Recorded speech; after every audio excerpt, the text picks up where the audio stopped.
de la Guyane. Et aujourd'hui, du coup, ils vont vraiment nous présenter ce mode de navigation qui allie aux enjeux de déplacement guyanais les enjeux écologiques de notre avenir. Donc, sans plus attendre, je laisse la parole à Monsieur Brochet pour la pirogue solaire.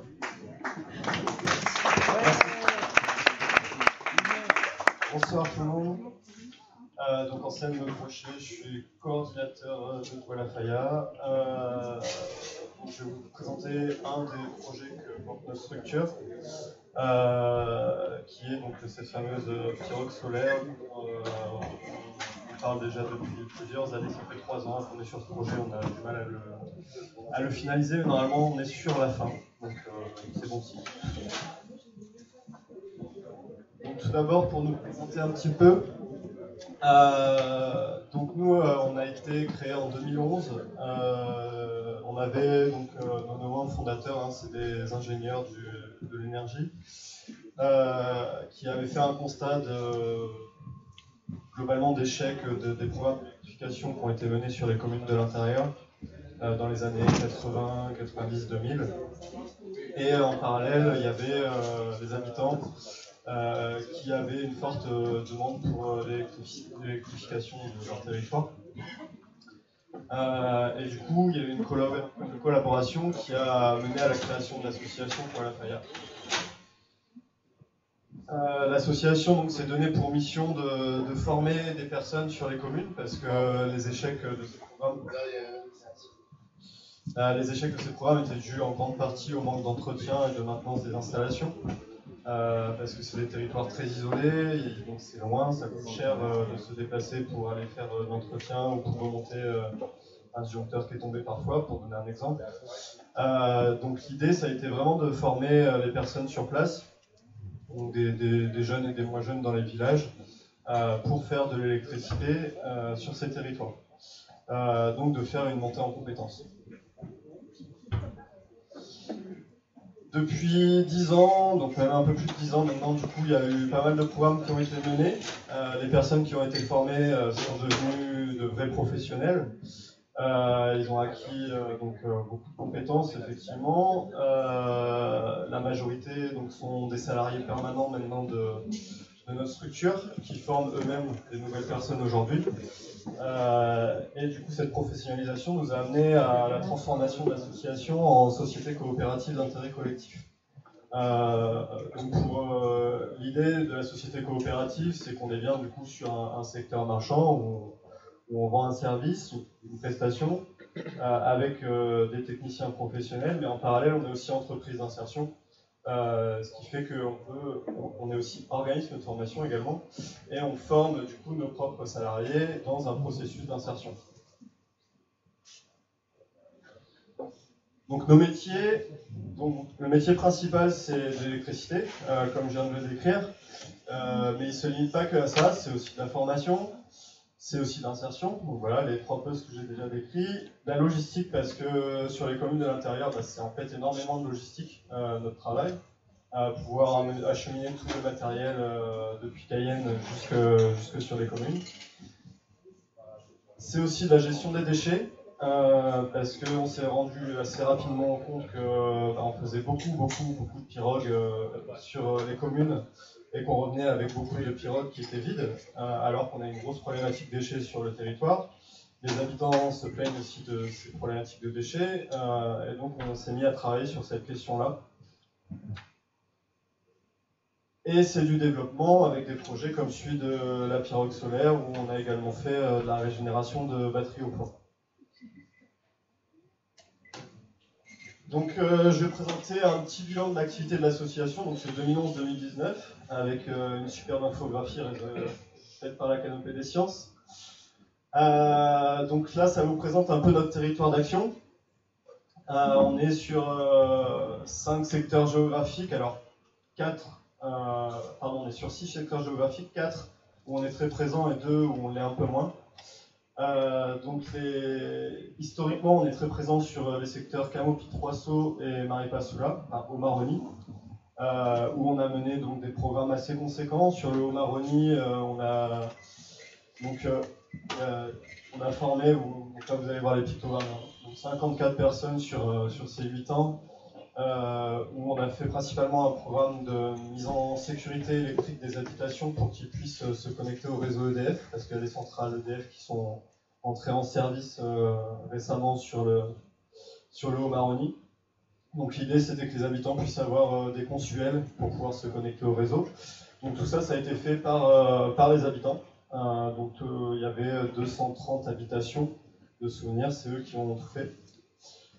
Sur Camopi 3 Sceaux, donc on est principalement sur les écarts de la commune de Camopi, très peu sur le bourg où il y a un réseau EDF.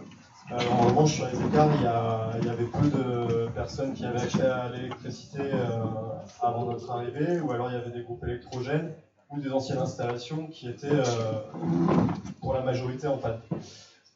Du coup, on a mené un programme, enfin depuis 2017, on mène un programme sur l'électrification de ces écarts avec des kits solaires photovoltaïques individuels. Donc c'est près de 80 personnes formées sur ces 8 ans. Donc il y avait une centaine d'installations solaires qui avaient été faites. Et enfin, donc le secteur Grand Senti qu'on a commencé à développer en 2018-2019 avec un programme solaire de plus petite envergure et où aujourd'hui on travaille notamment pour le compte EDF sur cette commune-là. Les deux autres secteurs, Saül, Wanner et Saint-Georges, c'est des secteurs où on a des intervenants qui sont formés, qui sont en mesure de faire des interventions de dépannage et de maintenance, mais on n'a pas de grand programme sur ces communes-là. Donc je précise d'ailleurs que donc ces actions, elles ont un intérêt notamment pour les télécommunications. Donc on permet à certains opérateurs de pouvoir intervenir plus rapidement et à moindre coût sur les communes. D'où donc ce petit symbole où vous voyez souvent des interventions de maintenance en télécommunications. Et nous sommes basés donc à Matoury, où il y a l'équipe encadrante qui est sur place. Donc le projet de la pirogue solaire. Vous êtes venus pour écouter ça, donc on va parler de ça. Donc c'est un projet scolaire, c'est à l'origine sur 3 palais de Tuviers. Donc c'est l'instituteur Daniel Bord qui était sur place en 2018-2019 qui nous avait contactés. Les élèves avaient imaginé la Guyane en 2040 et avaient envisagé une pirogue qui fonctionnait à l'électricité et avec des panneaux solaires. Donc le projet était vraiment basé sur 3 palais de Tuviers, avec l'objectif de faire des liaisons Saint-Georges, 3 palais de Tuviers. Mais on s'est vite buté à quelques difficultés, notamment la rédaction d'un cahier des charges, parce qu'on n'était pas forcément d'accord sur le mode de fonctionnement, les méthodes de financement. Du coup, ça a posé des questions sur le lieu d'implantation, et après, il y a eu des questions plus techniques sur l'ingénierie de conception. Donc on se met dans un contexte avec donc des moyens de transport classiques sur les fleuves, la pirogue, je pense que vous voyez tous. Sur le Yapock, on a plus des pirogues en aluminium, tout comme sur la partie littorale, et sur le Maroni, on a plus des pirogues en bois. Merci. Bien que l'aluminium commence à arriver. En termes de motorisation, on est principalement sur du hors-bord, pour ne pas dire exclusivement, avec des moteurs majoritairement entre 15 à 200 chevaux en fonction des besoins. Énormément de moteurs de temps, donc des moteurs de temps qui consomment énormément de carburant sur les communes, avec une arrivée des moteurs 4 temps, mais qui sur les communes se font encore rares. Et les besoins courants, donc le déplacement personnel, donc des trajets de quelques minutes à plusieurs heures, des transports de personnes et de marchandises qui sont souvent assez longs quand on fait des remontées ou des descentes de fleuve complètes. Transport scolaire souvent inférieur à 1 heure, tourisme, c'est assez variable aussi, et du loisir. Donc je présente un peu le contexte parce que c'est important pour nous pour bien déterminer le cahier des charges et dans quel contexte nous on va se situer dans le projet avec une pirogue comme on l'a conçu. Pour avoir une idée des consommations, je ne dis pas que ce qui est affiché est une vérité, chacun a ses calculs, mais c'est pour vous donner un ordre d'idée. La puissance d'un moteur, donc on la cite souvent en chevaux, un cheval c'est 736 watts, donc je vous ai fait quelques quelques parallèles avec les puissances entre les chevaux et les kilowatts. Pour 1 heure d'utilisation, donc ça c'est pour un 15 chevaux, un 25 chevaux, un 60 et un 100 chevaux.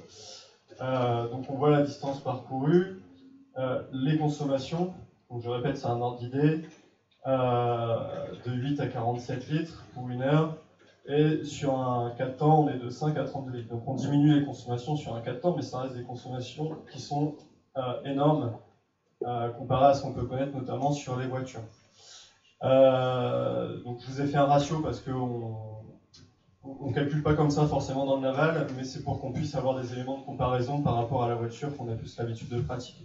Et vous voyez que les ratios, c'est quand même quelque chose d'assez énorme en termes de consommation par kilomètre ou consommation par temps de trajet. Quelques notions d'énergie. 1 kWh, donc c'est 1 kW sur 1 heure de fonctionnement.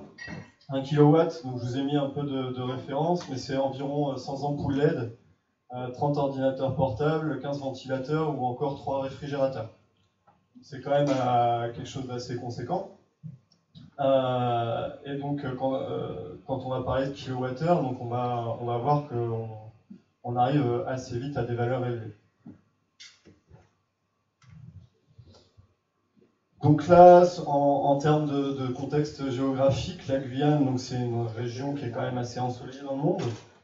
Donc là, on a une carte qu'on peut retrouver sur PVGIS, pour ceux qui connaissent. Donc latitude 4 degrés nord, un climat équatorial, un ensoleillement de référence à 1700 kWh par mètre carré. Donc je fais le lien avec les données qu'on a vues avant, c'est quand même assez important. En comparaison, on peut voir que les zones plus européennes, elles sont plus aux alentours de 1000, entre 1000 et 1500. Et un rayonnement diffus en saison des pluies. Donc on va voir un peu ce que ça donne en termes de saisonnalité. Donc là, j'ai pris une courbe de référence pour l'année 2020. Mais on voit bien que du coup, en début d'année, donc de janvier jusqu'à juillet à peu près, on a une tendance entre les 150 kWh avec une grosse baisse en mai, donc la grande saison des pluies. Et on va du coup avoir des valeurs beaucoup plus élevées de la période de juillet à novembre qui correspond à la grande saison sèche. Donc pareil, hein, c'est pour vous montrer un petit peu quel ensoleillement on a pour fixer le contexte. Alors pour faire ce projet, on s'est inspiré, on a regardé un peu ce qui avait déjà été fait, on s'est inspiré de projets, on ne s'est pas lancé comme ça en se disant on va essayer de faire un truc tout seul de notre côté, c'était pas l'idée. Du coup, pour le citer, il y a eu un projet déjà à Irakubo qui a été fait en 2014, moi j'ai la donnée, je ne sais pas si c'est l'année exacte, mais en tout cas c'est ce que j'ai retrouvé en termes d'information. Merci. Donc il y a déjà eu un projet en Guyane, donc c'est à citer. C'est pas le premier, comme on peut voir dans les médias. Un exemple duquel on s'est beaucoup inspiré, qui se passe en Équateur, c'est le projet de l'association Cara Solar, qui est gérée par les Amérindiens Lâchoirs en Équateur, que nous avons donc contacté pour faire notre projet, avec lesquels nous essayons de collaborer encore aujourd'hui sur des projets similaires sur d'autres territoires. Donc eux, ils utilisent ces pirogues au quotidien, ils font du transport de passagers. Donc, dans cet exemple, ils ont un moteur de 10 kW et eux, par contre, ils font des coques en fibre. Et je vous donne un exemple qu'on va retrouver en France métropolitaine, quelque chose que fait le bureau d'études Naviwatt, parce qu'on travaille avec eux, donc c'est un de nos partenaires sur ce projet. Là, on est sur un navire qui est à Toulon, qui fait du transport de passagers aussi, c'est une navette avec donc 2 moteurs de 10 kW et une toiture solaire également. Donc voilà, c'est des projets qui nous ont permis de fixer un contexte, de voir qu'est-ce qu'on pourrait faire pour que ça soit le plus adapté possible, à la fois au niveau technique et à la fois au niveau du territoire. Et qui nous ont permis de fixer un cahier des charges. Du coup, l'idée de notre projet à nous, c'est d'avoir une pirogue qui puisse transporter jusqu'à une vingtaine de personnes, donc ça reste un maximum, avec une autonomie de 60 km. Donc l'autonomie a été fixée pour un trajet assez standard sur le littoral. Et avec un navire de type aluminium fileuse d'une douzaine de mètres. Donc c'est quelque chose d'assez classique qu'on va retrouver beaucoup sur les fleuves. L'idée c'était vraiment ça, d'avoir quelque chose qui est très utilisé ici et de l'adapter à la propulsion électrique et avec une production solaire. Donc en termes de réponse technique, on a un besoin énergétique qui est de 13 500 Wh/jour donc pour faire ces 60 km. La sélection du moteur, donc c'est sans faire de pub pour la marque, mais il y a une marque très répandue en Europe en tout cas qui est Torqeedo, donc qui fait des moteurs de 12 kW, c'est un équivalent 16 chevaux. Donc c'est assez faible pour une pirogue de 12 mètres avec 20 personnes à l'intérieur. Donc pour faire un rappel avec l'usage qu'on a vu précédemment, nous on s'oriente plus vers un usage de type tourisme ou transport scolaire. C'est vraiment l'usage pour lequel serait destinée une pirogue comme celle-ci. La capacité de la batterie, voilà, 14,8 kWh répartis sur 4 batteries lithium-ion. Donc l'idée des batteries, c'est de pouvoir satisfaire notre besoin, d'où la corrélation. On est sur de la batterie lithium pour diminuer le poids dans la pirogue, parce que plus on va mettre de poids, plus il faudra pousser ce poids, donc mettre un moteur important. Donc c'est vraiment un équilibre à avoir entre le poids de matériel qu'on va installer et la puissance du moteur parce que plus le moteur va être puissant, plus on va devoir consommer d'énergie. Donc il y a vraiment cet équilibre à avoir entre le poids installé et la puissance moteur. Et donc puissance solaire, aujourd'hui elle n'est pas encore fixée, donc on a fait un point avec le bureau d'études pas plus tard que lundi dernier, sur place en Bretagne.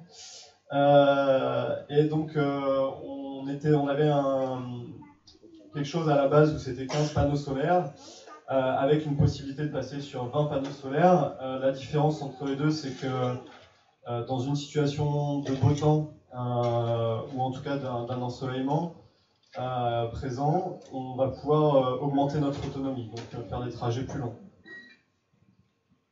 Toutefois, c'est important à préciser, la production solaire en direct ne permet pas d'alimenter le moteur. Donc c'est pour ça qu'on ne peut pas fonctionner 100% en solaire, on est obligé d'avoir des batteries. Le solaire va nous permettre d'allonger l'autonomie, de recharger quand on est à quai, mais en aucun cas on va pouvoir fonctionner uniquement au solaire.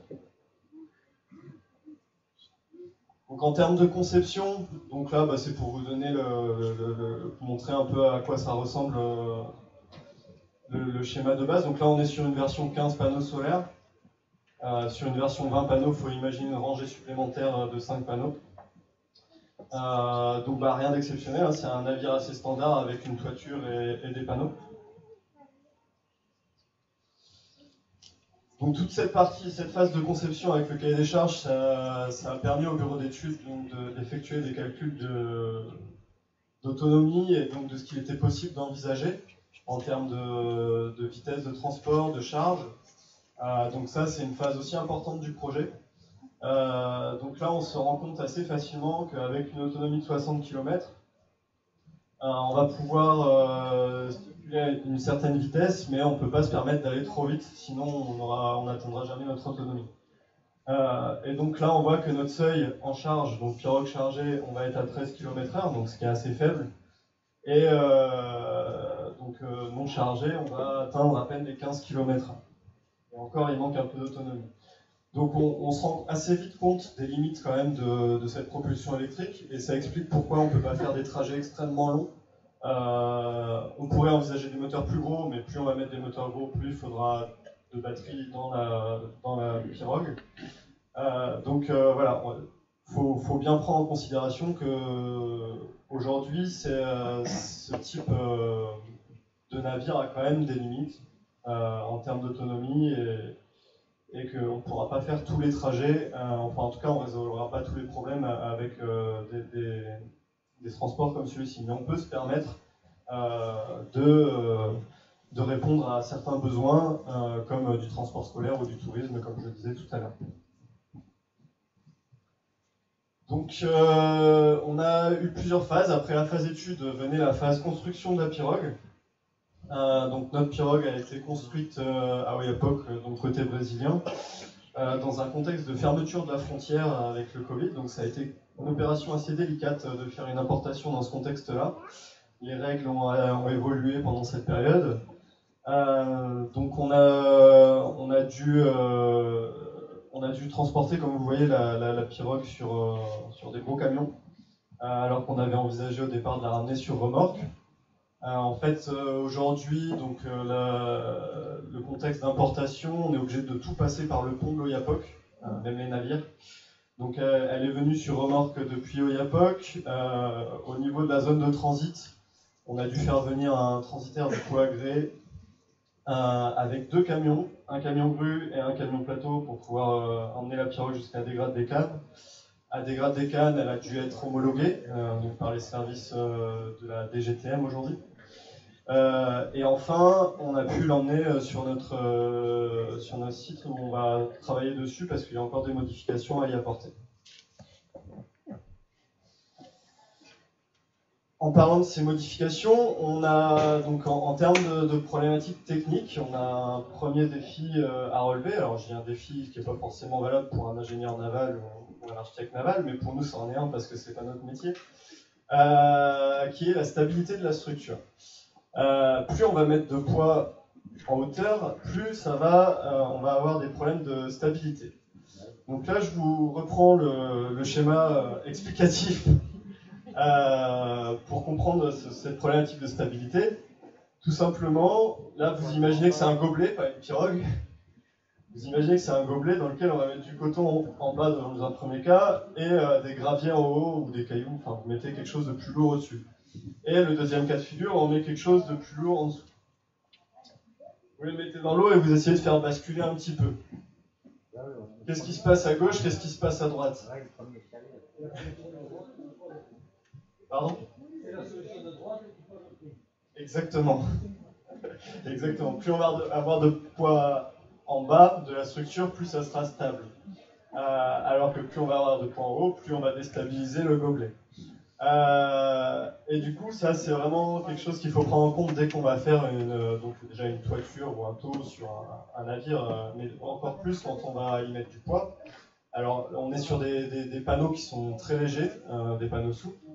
Mais même ces panneaux très légers, c'est quand même une centaine de kilos. Donc c'est quelque chose à prendre en compte. En plus, il y a la structure. Et donc on va avoir des risques d'arrachement quand on va parler, quand il y aura des conditions venteuses par exemple. Mais il y a surtout un risque de déstabilisation. Si jamais ça commence à agiter, la pirogue peut elle-même se déstabiliser et chavirer. Donc ça, c'est vraiment quelque chose d'important, et ça, c'est un point capital qui fait que depuis le début de l'année, on essaye de trouver la bonne façon de faire pour avoir quelque chose de sécurisé. Le deuxième défi qu'on essaie de relever, c'est de pouvoir replier cette toiture. La pirogue va être amenée à circuler sur route, donc sur remorque, bien évidemment. Et du coup, il y a l'emprise de la toiture sur la route. Et du coup, l'idée, c'est de pouvoir replier cette toiture sur elle-même, soit avec un système de charnière, soit avec un système de rail. Ce qui peut paraître simple, mais ce qui n'est pas si simple à faire dans la réalité. En termes électriques, bon, c'est quelque chose d'assez simple quand on connaît le métier, mais en gros, on va avoir les panneaux solaires qui sont situés en toiture, qui seront reliés donc à un régulateur avant d'aller charger les batteries, et ensuite, on va pouvoir alimenter le moteur électrique. On a un chargeur qui permettra de recharger en cas de besoin par un autre moyen que le solaire. Voilà. Et un point important aussi, c'est que les moteurs électriques ont le moteur qui est situé dans l'embase, ce qui va limiter aussi les utilisations sur les passages de seau. En tout cas, c'est assez risqué pour les passages de saut. Si on tape, on risque de casser tout le moteur. Et les moteurs électriques, ça vaut quand même bien plus cher que les moteurs thermiques. Donc, c'est quelque chose, un risque auquel il faut se prémunir. Donc, ça va être ma dernière diapo. Donc, voilà, pour bien fixer les objectifs et les enjeux. Donc déjà, le premier objectif pour nous, c'est de finaliser la construction. Ça fait 3 ans que le projet est en cours. Donc ça a été long à chaque étape. On est sur une expérimentation nous concernant. On essaye de faire quelque chose qui soit pérenne et qui fonctionne et qui soit reproductible. Avec des enjeux de démontrer un bon fonctionnement d'un type de transport alternatif sur les fleuves. De diminuer les émissions et les pollutions liées au transport fluvial. Alors quand on va parler de pollution, j'entends aussi les pollutions sonores. Dans certains cas, ça peut être tous les jours avec le bruit du moteur ou dès le matin quand vous vous réveillez. C'est ça qui vous réveille des fois. Ça peut être promouvoir un mode de transport fluvial cool aussi pour le tourisme et le transport scolaire, comme j'ai déjà dit. En termes de fonctionnement, la pirogue ne sera pas exploitée par Hualafaya directement, elle sera mise à disposition d'une autre association. Donc on a vu tout à l'heure qu'elle devait être à l'origine à 3 palétuviers. Ça n'a pas pu se faire parce qu'il y a eu des contraintes assez importantes. 3 palétuviers n'a notamment pas de quai qui permet d'accoster quand il y a marée basse avec des gros coefs. Il y a des problèmes de sécurité et il y a eu un problème de pérennité. Avec les discussions avec les habitants, on envisageait mal une pérennité de l'action par rapport à l'entretien, la maintenance et comment serait financé l'éventuel piroguier qui s'occuperait de la pirogue. On a envisagé de mettre en place ce projet sur Favard également. Malheureusement, il y a eu un souci aussi sur ce village à la période où on a voulu le mettre en place, du coup on n'a pas pu le faire. Et finalement, donc on a rencontré les opérateurs touristiques de Monsigny-Tonnet-Grande qui ont très bien accueilli le projet, qui sont proches de nous là depuis plusieurs mois déjà, qui attendent la pirogue avec impatience. Et donc avec un objectif de transport de personnes sur le fleuve Monsigny dans un cadre touristique. Mais aussi une remise en liberté d'animaux après des soins, donc pour le centre des soins qui est au zoo notamment, et pour des observations scientifiques. Alors aussi bien pour le tourisme que pour les observations scientifiques, je reviens sur le fait que la toiture se replie, ça va être quelque chose qui va être aussi assez important parce que si on a trop d'amplitude sur la toiture, on aura du mal à observer ce qui se passe en l'air.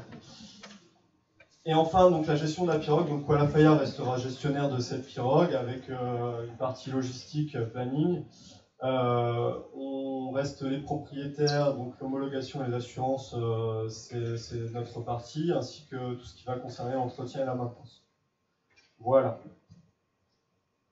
J'en ai fini, merci de votre attention.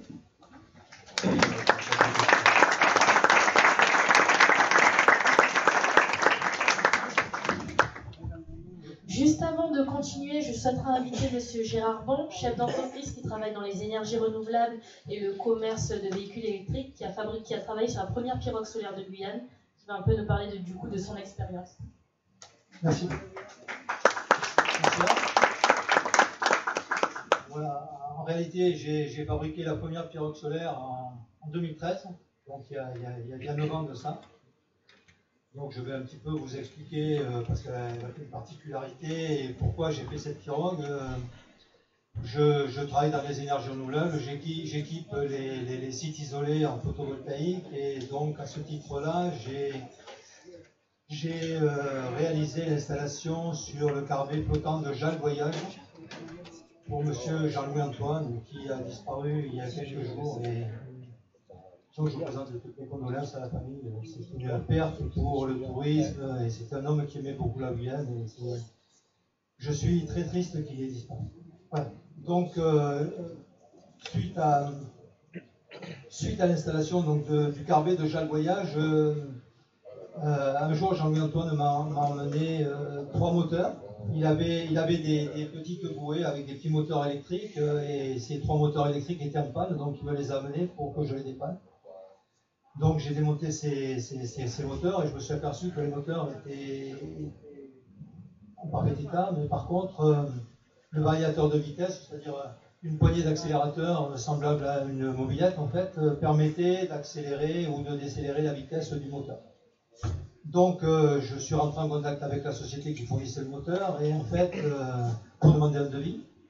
Et en fait, le devis des variateurs, il s'avérait que ça coûtait aussi cher que le moteur. Donc évidemment, je l'ai présenté à Jean-Louis Antoine, il m'a dit je vais acheter des moteurs neufs, c'est pas la peine d'acheter un variateur pour, si on a pour le même prix un moteur neuf. Donc j'ai hérité de trois moteurs de 30 watts, c'est des petits moteurs. Et donc j'ai décidé de faire une pirogue solaire avec ces trois moteurs. Alors, je dis un petit mot là, sur le tableau des puissances. Alors, d'après votre tableau, un 30 watts, ça correspondrait à un 30 chevaux. On est très éloigné de ça, donc on est très très éloigné de ça. Mais bon, pas de polémique. Donc, j'ai fabriqué à partir de ma coque à lui, qui fait 6 mètres de long. J'ai fait un tour à l'image de ce qui a été fait, comme ce qu'on vous a présenté. Donc, j'avais 4 panneaux de 225 watts crête, c'est-à-dire 900 watts crête.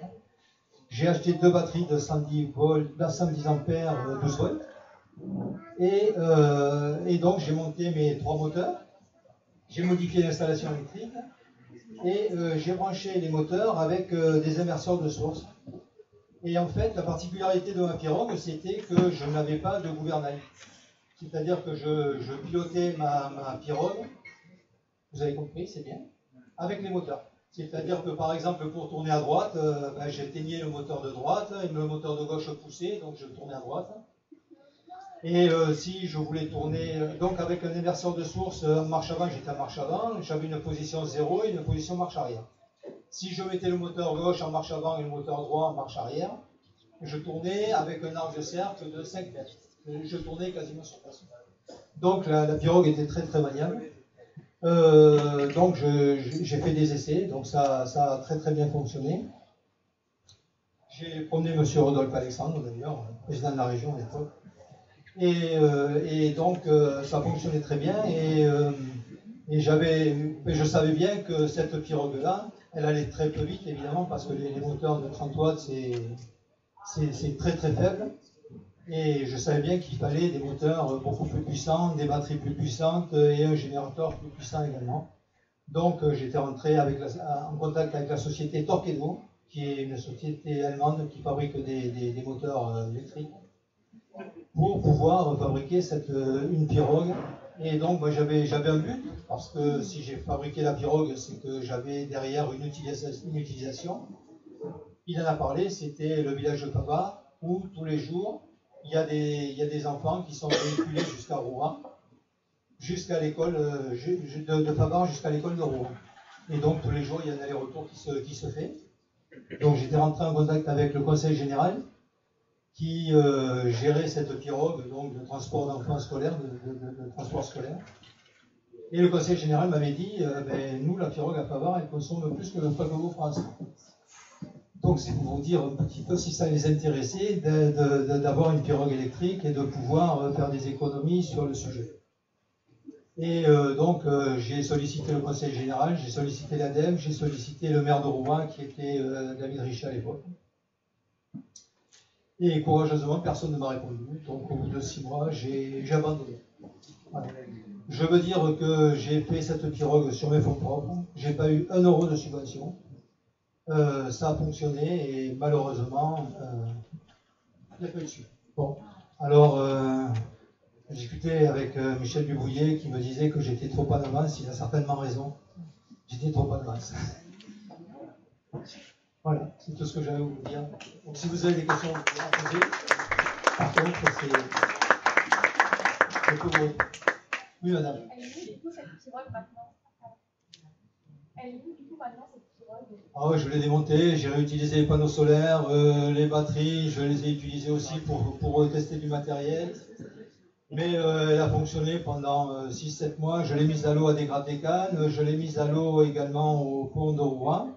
Et du pont de Rouen, je suis remonté jusqu'au village de Favard. Alors en termes d'autonomie, bon, ça ne m'intéressait pas tellement d'avoir des retombées au niveau autonomie, puisque je savais que ce n'était pas cette motorisation ni ce bateau-là, parce que à Favard, ils ont un bateau de 20 places, donc ça ne m'intéressait pas trop. Mais par contre, ce que je peux vous dire, c'est que en mettant mes 3 moteurs partant ensoleillés, je consommais quasiment rien sur les batteries. Donc en fait, je pouvais naviguer 5-6 heures d'affilée à très petite vitesse. Hein. Mais je pouvais naviguer facilement 5-6 heures. Je suis monté à Favard par exemple le matin à 11 heures. Je suis monté pratiquement au fil du soleil, c'est-à-dire que ce que produisaient les panneaux solaires était consommé par les moteurs. Le soir, quand je suis redescendu de Favard, il y avait moins d'ensoleillement. Et donc, j'avais une pince ampérométrique pour contrôler évidemment ce que je vous dis.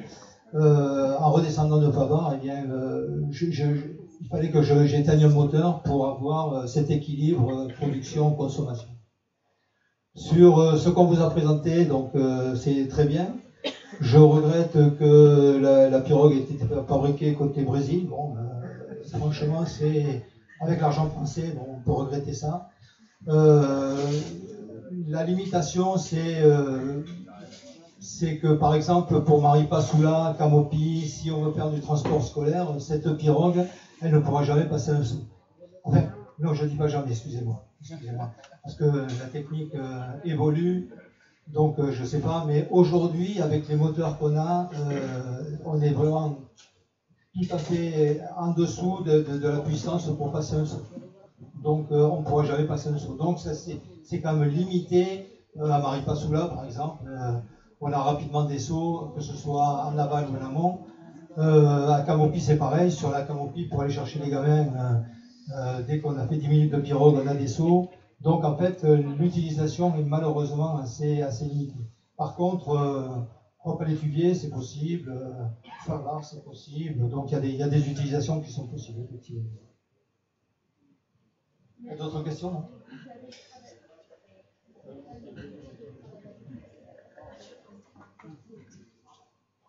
Oui. Donc moi, je ne savais pas que vous en aviez déjà fait une. Après, donc M. Bons a déjà collaboré avec en tout cas des partenaires à nous. Je pense notamment à Glacial Energy, M. Boulaya, Oui. Voilà, qui est un associé à nous. Mais non, sur ce projet-là, on n'a pas. Moi j'ai 70 ans, donc M. Boulaya est en activité et donc je lui transmets mes clients pour avoir une continuité. Parce que voilà, je suis plus sur la fin que sur le début.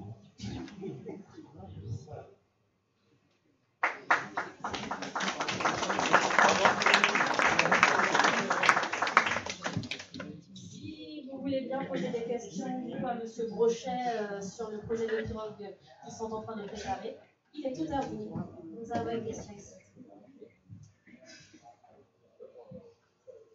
Oui, donc une petite question pour vous. Là, tout à l'heure, lorsque j'avais expliqué ça, il y avait clairement le problème de puissance qui se mettait par rapport à la capacité batterie ou pour des bateaux. Du coup, moi, je me suis posé la question, est-ce que ce sont des bornes de recharge avec des termes usagés on va dire, au dégrade, quoi, qui est en facilement qui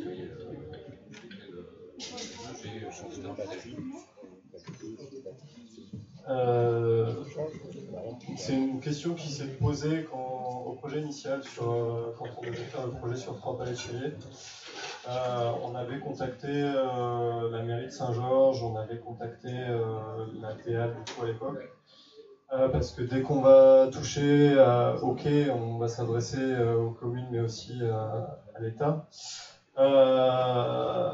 Et donc on a eu des réponses de personnes sur cette question-là. Après, on ne s'est pas reposé la question sur Montigny. On partait du principe, enfin on part du principe, où avec une toiture, donc on a vu les puissances de l'ordre de 3 à 5 kW crête. Normalement, on a largement de quoi se recharger en termes de capacité de batterie sur 24 heures. D'autant plus que les trajets ne seront pas forcément quotidiens là, sur l'utilisation qui va en être faite. Mais en fait, ça dépend du contexte du projet. On s'est posé la question dans un contexte d'utilisation quotidienne. Dans le contexte actuel, on ne se l'est pas posé parce que, d'autre part, c'est quelque chose qui n'est pas au budget. On n'est plus sur l'expérimentation de la pirogue, on va être vraiment sur le déploiement de bornes après pour une utilisation vraiment plus régulière.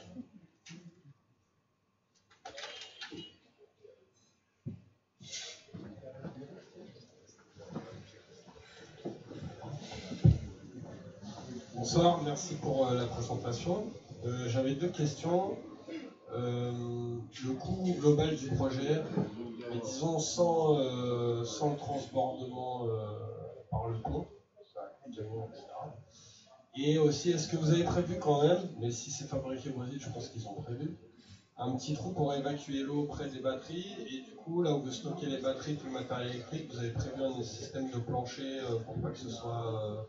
on sera dans des caissons étanches du coup, ou voilà, pour exemple. Donc le coût, très bonne question, j'en ai pas parlé. Le coût de la pirogue aujourd'hui, il est à 70 000 €, avec une grosse partie du coût qui est liée à la propulsion et à la production solaire. Le coût de propulsion, enfin l'ensemble, propulsion, production solaire, on est sur 40 à 45 000 € rien que pour ça. Donc c'est pas donné à tout le monde. Et c'est bien pour ça que c'est un projet d'expérimentation aussi. À savoir qu'on a acheté toute la partie électrique et propulsion donc, en 2019. Donc autant vous dire que les prix aujourd'hui sont encore plus hauts. Donc ce qui va coûter cher, ça va être, on a 4 batteries lithium. Une batterie lithium, une seule, comme ça vaut 3 500 € en métropole, il faut la faire venir jusqu'ici. Donc voilà, et le moteur, donc là on est sur un moteur 12 kW, lui-même coûte 15 000 €. On va éviter de le casser sur un seau, comme on l'a déjà dit. Et si on compare à un moteur thermique de 15 chevaux qui vaut environ 3 000 €, voilà, c'est vraiment des surcoûts extrêmement importants. Donc si on va chercher de la rentabilité économique, il faut faire un sacré nombre de trajets pour que ça soit rentable. Mais on est bien sur une expérimentation et pas dans un objectif de rentabilité là, c'est pour ça qu'on peut se le permettre. Concernant la deuxième question, l'évacuation de l'eau, bien sûr, et ensuite la partie électrique sera dans des armoires étanches effectivement. Alors, j'ai une question très simple. La question qu'on se pose, c'est pourquoi vous avez, je ne sais pas si vous avez été obligé, mais qu'est-ce qui a fait que vous avez traversé le fleuve Oyapock pour aller le construire à Oyapock? Le projet a été prévu comme ça initialement parce que tout simplement la pirogue devait être à 3 palais étuviers et qu'en termes de logistique à la base c'était beaucoup plus simple. Et en plus, les habitants de 3 palais étuviers travaillent régulièrement avec les personnes d'Oyapock. Donc c'est pour cette raison que ça a été fait comme ça. Dans tous les cas, donc pour répondre un petit peu à la question de l'argent public, c'est quelque chose qui est totalement possible aujourd'hui dans les règles, dans la loi française. C'est de l'importation. Et du coup, oui, voilà, c'était vraiment une question pratique au début qui s'est avérée en raison du changement de lieu et du contexte sanitaire, quelque chose de très compliqué au final. Oui, bonjour. Michel Bouillet. Gérard vous parler. Je vous félicite pour votre présentation et pour le projet que vous portez. Après, il faut rester un petit peu plus pragmatique par rapport à notre réalité guyanaise. Effectivement, ce projet sur des eaux, comme vous citiez, entre Tampac et Saint-Georges et autres, on va en rural, sur Montsinéry, tout ça, on peut même peut-être envisager, il y a un projet de faire une navette fluviale qui ferait le tour de la Montsinéry Cayenne, Rémire et qui continuerait, il faudrait tourner en boucle. Mais on voit bien que pour le moment, au stade où vous en êtes dans la présentation de votre projet, on ne peut pas envisager effectivement ce côté économique dont vous parliez tout à l'heure. Par contre, je crois qu'avec la recherche et l'innovation, plus on va avancer, plus vous serez amené à pouvoir proposer des solutions beaucoup plus fiables, parce que la pirogue en Guyane, elle est synonyme de remontée des rivières, des fleuves, des criques, et quelque part, cette transversalité à travers son utilisation ne peut pas être utilisée dans le modèle que vous nous présentez là par rapport à la motorisation, je parle. D'accord ? Moi, je vous souhaite simplement une chose, c'est d'arriver à avancer plus fortement sur cette motorisation, sur sa capacité de construction. Et je ne doute pas que même au niveau des batteries, avec les évolutions et les obligations de la transition énergétique, on arrivera à faire le plus petite avec tous les problèmes qu'on a pour pouvoir avoir les matières nécessaires à leur confection quand on regarde les problèmes au niveau de la planète aujourd'hui. Pour faire court. Merci. Merci. Je vais juste rebondir sur ce que vous avez dit. La question de la navette a été abordée avec la mairie de Montigny pour faire la navette Montigny-Cayenne. Donc le projet a été proposé à la mairie. Cependant, je pense que vous savez comme moi les délais qui sont nécessaires pour une prise de décision dans une collectivité. Ce qui nous a amené, ce qui nous a dirigé plus rapidement du coup vers les opérateurs touristiques de Montigny-Cayenne, qui eux du coup peuvent travailler avec la mairie pour mettre en place, en tout cas envisager une mise en place d'une navette comme celle-ci, s'ils souhaitent le faire. Avec l'association des opérateurs touristiques, du coup la mairie de Montigny-Cayenne est sollicitée et partenaire en fait de l'association, donc il y a un travail assez proche qui est fait. Et après, quand on va faire des navettes Montigny-Cayenne, donc à Montigny c'est plutôt bien aménagé, mais quand on arrive à Cayenne, on se retrouve comme à Trois-Palais-de-Chulier dans une difficulté d'accoster à marée basse. Donc il y a une grosse problématique aussi pour ces navettes en termes d'aménagement des rives, qui fait que on peut essayer de mettre une navette, mais si on ne peut pas accoster, ça devient compliqué. Concernant les projets de développement futurs pour les remontées de fleuves, donc là c'est notre premier projet sur lequel on essaye d'avancer depuis plusieurs années, mais on a un second projet de pirogue solaire avec l'association Moulocote et l'association Wayana du Suriname. Qui travaille également avec Cara Solar, donc, que je vais présenter tout à l'heure, qui eux ont un projet de transport électrique pour la communauté Wayana sur le fleuve Maroni, entre les villages du Haut-Maroni et les villages qui sont sur la Tapanaoni. Donc on commence à avoir des trajets qui sont conséquents avec du passage de saut, mais du coup, comme on l'a abordé ici, il y a des questions techniques qui ramènent aux capacités des moteurs et aux risques qu'on prend en termes économiques si on casse un moteur. Ça va être des défis qui vont être assez durs à relever. Voilà.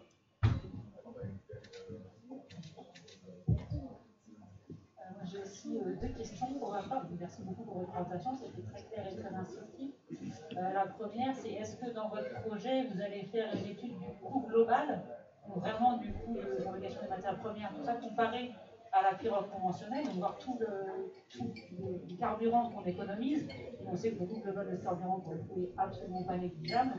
Première question. Deuxième question, à vous écouter, en fait, c'est une pirogue solaire, mais c'est tout d'abord une pirogue électrique, et ce qui est très intéressant aussi. Et est-ce que pour le coup, pour avoir un développement peut-être plus rapide, justement, donc moins vertueux, est-ce que commencer par une pirogue hybride, ça pourrait être intéressant? Ce qu'on voit aujourd'hui dans les véhicules électriques, dans les voitures, on passe d'abord sur le véhicule hybride avant d'avoir la voiture complètement électrique.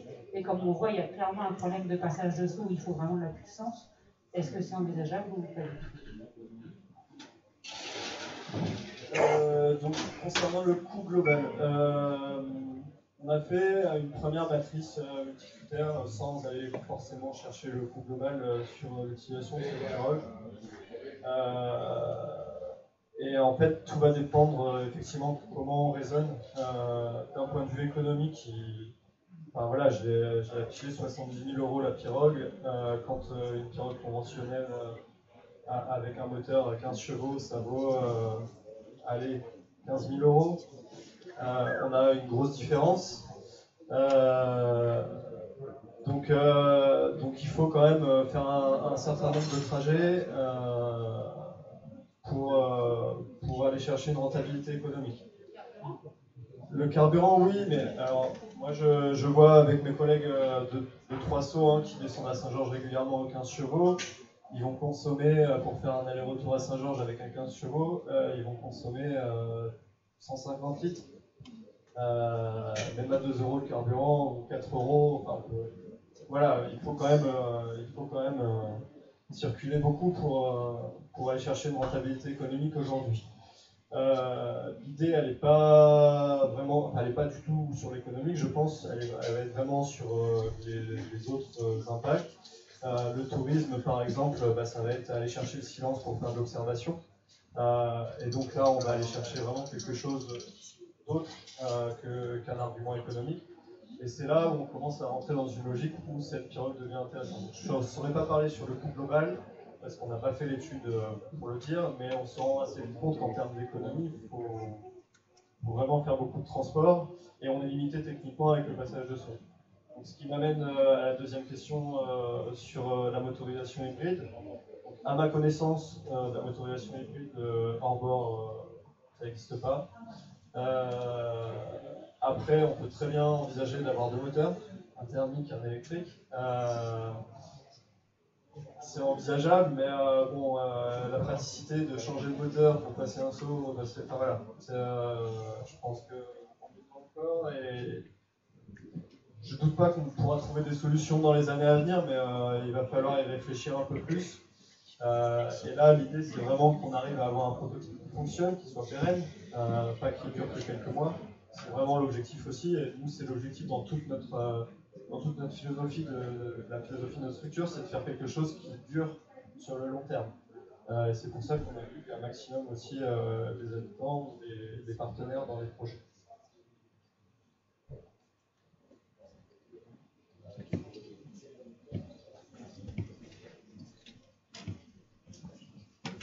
D'autres questions? La taille des batteries, elle a été déterminée par la longueur de la pirogue, le poids. Alors, c'est le. Sur votre schéma tout à l'heure, elle avait l'air de prendre peu de place. Elles prennent très peu de place, effectivement. La taille des batteries, elle a été faite par le bureau d'études Naviwatt. En fait, le dimensionnement du parc solaire et du parc batterie a été fait par le bureau d'études qui, eux, ont l'habitude, via les caractéristiques qu'on leur a demandées. L'autonomie, viser le nombre de personnes, mais indirectement, du coup, le poids de l'ensemble. Et par rapport à ça, eux, ils ont des matrices sur tableur où ils vont aller chercher l'optimisation entre ce rapport poids global, et puissance moteur et vitesse de l'embarcation. Après, on peut envisager d'aller plus vite, mettre un plus gros moteur, mettre plus de poids, mais ça implique aussi des coûts plus importants. Enfin voilà, il y avait aussi un budget à respecter qui est déjà conséquent. Donc si on doublait, je vous laisse imaginer le prix. Un moteur de 40 kW, pas de bêtises, ça existe. Et on passe sur des prix, le moteur tout seul vaut entre 80 et 100 000 €. Je me demande si c'est bien parce que le contexte de la Guyane, les sauts, la puissance qu'il faut générer pour D'où qu'à réfléchir sur l'usage qu'on veut en faire, et c'est vraiment ça qui nous a pris le plus de temps. L'usage et le lieu où elle va être implantée, on a passé 2 ans rien que pour ça. Donc on n'était même pas rentré encore dans la partie technique, que c'était déjà compliqué de trouver quel usage on va en faire et où elle va aller.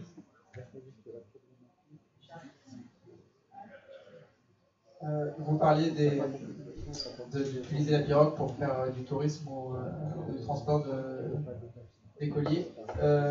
Est-ce que vous avez déjà une idée du prix que ça va coûter, par exemple, aux touristes individuellement ou aux écoles pour acheminer des enfants? Alors moi, ça va dépendre comment on raisonne. Aujourd'hui, donc vous avez un coût d'investissement que je vous ai donné. À ça, il faut ajouter, si on va chercher, en fait, on a calculé un coût d'entretien et de maintenance annuel basé sur un renouvellement du matériel sur une dizaine d'années, du matériel qui est à l'intérieur.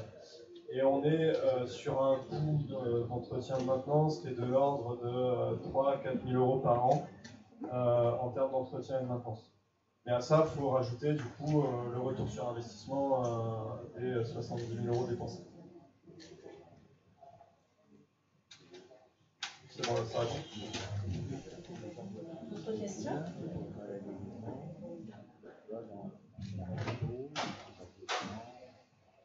Je peux intervenir sur le transport. Je ne suis pas bureau d'études, mais j'ai imaginé pour Cayenne.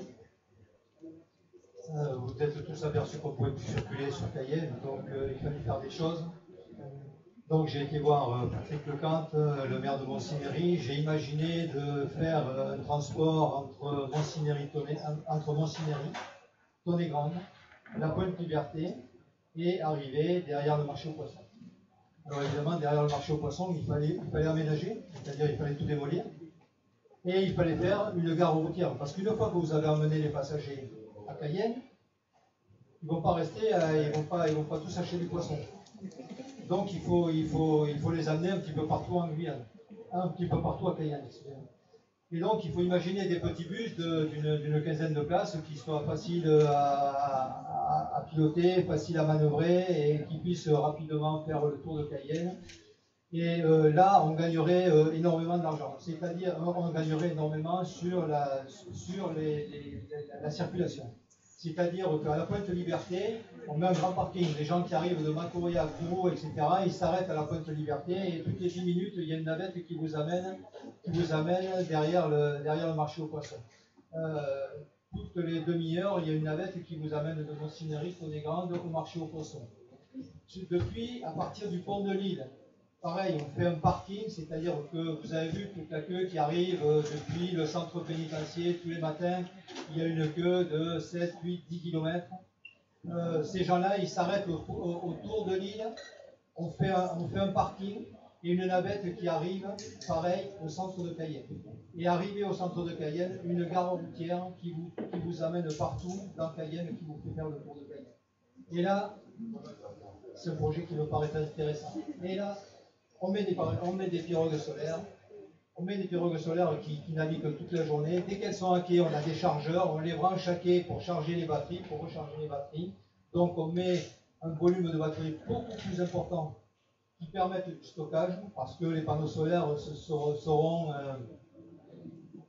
on va dire optionnels, c'est-à-dire vont aider un petit peu à la production d'électricité, mais c'est surtout les bateaux, quand ils seront à quai, qui seront raccordés à des chargeurs, et le temps que le bateau se remplisse, etc., et qu'il redémarre, on est chargé par les quais, et on navigue comme ça, et effectivement, on n'a plus besoin de carburant, on a de l'autonomie, et les bateaux peuvent naviguer toute la journée, et là on a une vraie solution pour désengorger et l'île de Cayenne.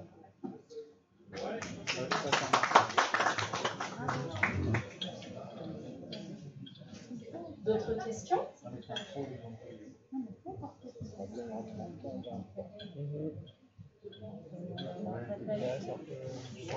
Merci beaucoup à M.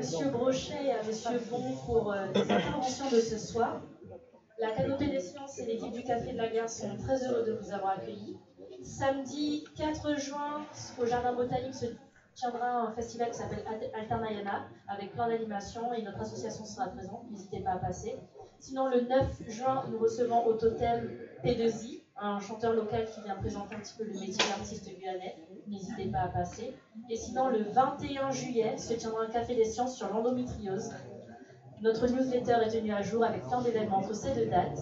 Et sinon, un grand merci encore à M. Brochet et à M. Bon pour ce soir, et surtout à l'équipe du Café de la Gare qui nous reçoit à chaque fois. Merci à vous.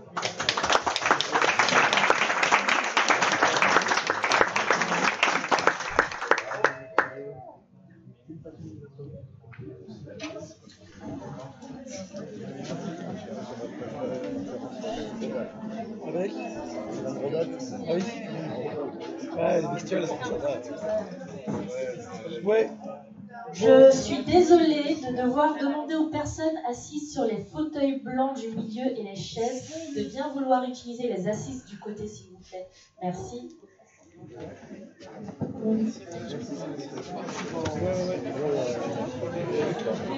Je crois qu'ils vont réaménager ce côté-là. De toute façon, moi je vais.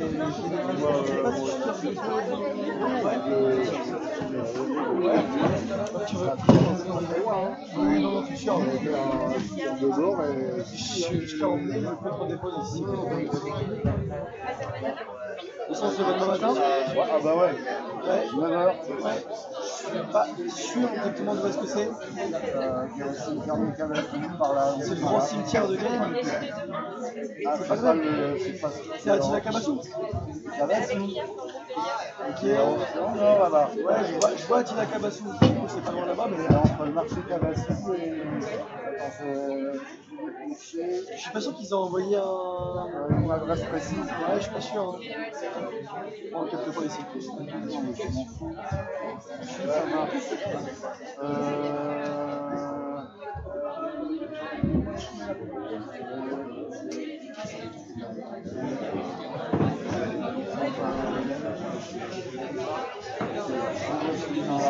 Ouais, mais écoute, si t'as envoyé ce que tu veux, si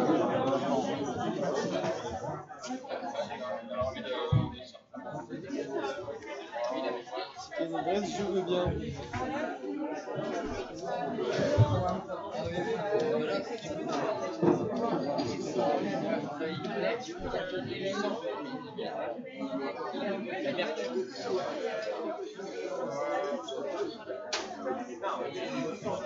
Neuf heures, tu dis? Ok, ça marche. Une fois que tu es sans fauteuillage, tu vas pas prendre le bateau. Sinon, tu fais cimetière de Cabasson et ça sera par là.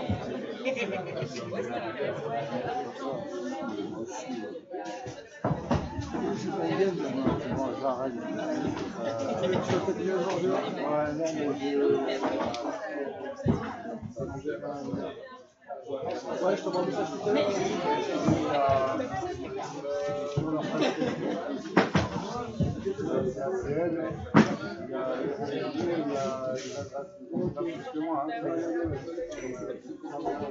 Je t'enverrai un message demain matin si je trouve pas. Ouais. Ouais. Non. Tu veux pas? Je vais pas.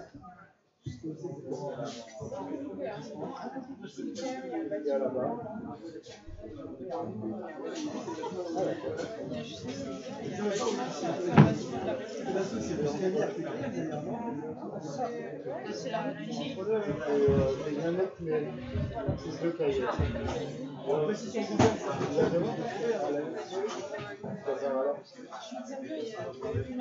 Ah bah que oui. Ah bah que oui. Bah du coup, c'est dommage de aller là. Ça va pouvoir venir en métropole.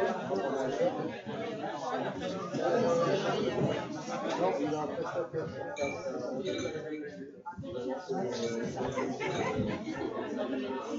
Non, et moi je vais pas vous faire une navette, je peux lancer le truc, et puis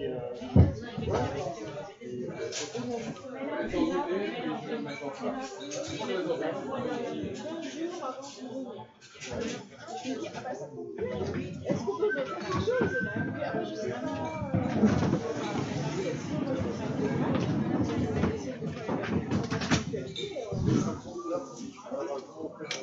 Chargé dans la voiture.